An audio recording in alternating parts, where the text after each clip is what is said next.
And you know what that is? Parthenon, Athens, Greece. What in the world does that have to do with Islam and the cultural imperative? The Ottoman Turks, God bless them, the Ottoman Turks were great.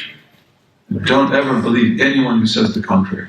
And they're one of the signs of God, of buttressing this Deen before the Day of Judgment. And the overthrow of Sultan Abdul Hamid is fitnatul ahlas. The Prophet told us about that. Not good. Not good at all. And Sultan Abdul Hamid was a great man. He was a great man. And he cared about us, and he cared about the Rohingya, he cared about the Palestinians. Okay, so that was a big loss. But the Ottomans ruled Greece for centuries. And while they ruled Greece, Greece was 50% Muslim.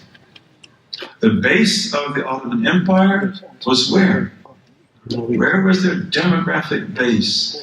And my wife is now here. I'm happy to see her back there. She always says, why do you ask questions that nobody knows the answer to but you? But the base of the empire was Bulgaria. Not what is today Turkey. Bulgaria was 80% Muslim. What is today Turkey, Anatolia was 50%. And Anatolia was basically just like Greece. You had all kinds of Greek-speaking Christians there. They spoke a slightly different type of Greek than the Greeks of Athens, and so, but they were Greeks, ancient Greeks. And you had Armenian Christians as well. Okay? And Hungary was 30% Muslim. You know, you can go on and on.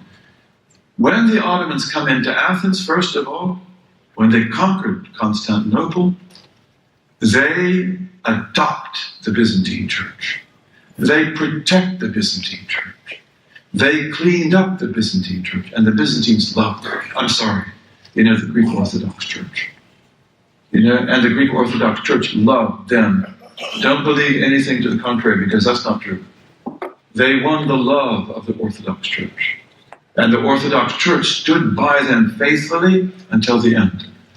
And of course, now you see that's not the case with Serbia and so forth, but those are all later on.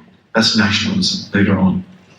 But when they come into Greece, they took the Parthenon. Do you think that offended the Greek Orthodox Church? No.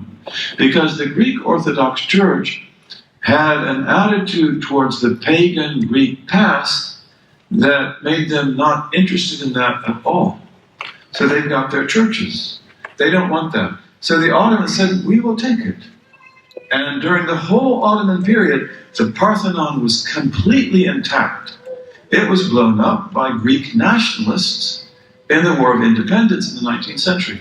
So you see it now in ruins, but during the Ottoman period it was like that. If you go there, you can even see the Arabic calligraphy and so forth. Now, what do you think about that? Was that an intelligent cultural statement? Because, aren't you saying to the Greeks that we really admire you? That, Toynbee says the most beautiful building in the earth is this one, the Parthenon, and the Blue Mosque. So it's like we will honor the Parthenon. We didn't break any statues, we covered them. Sometimes we plastered over them. So you wouldn't see anything offensive there. But that was our Salatul Jumu'ah. And that's the cultural imperative.